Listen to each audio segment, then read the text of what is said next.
I have visited almost 40 different African countries. Wow. And every time I go in an African country, I make sure I eat local.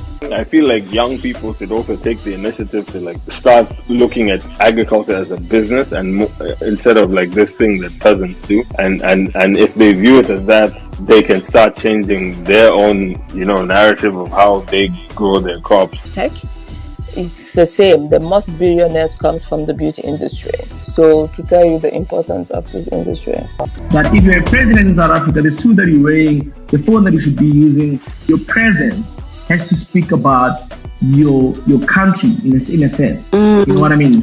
So that we can advocate for that. In Illinois and across some state schools in Chicago, they are now implementing African languages as part of the curriculum, which is fantastic. There's no reason, I don't even know why this has not been happening already. Do it.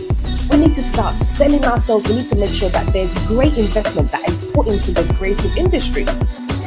Sometimes when our own people are doing movies, they're showing those negative things, right? And so we need to flip that around. We need to be making sure that we are selling ourselves to the maximum. And when you see a playlist that's supposed to be an African playlist showing pop music, like Afro pop, Gengeton is pop music in Kenya, and Amapiano is, you call it dance, but it's pop music in South Africa.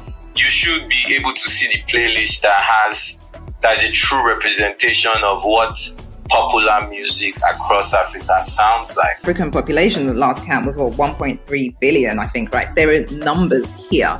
And so it makes sense for there to be content that is specific to that market and to the diaspora as well. And so that's where Omoberry comes in. We want to teach our kids about our culture. We want them to hear their voices, to hear their names, to see their faces.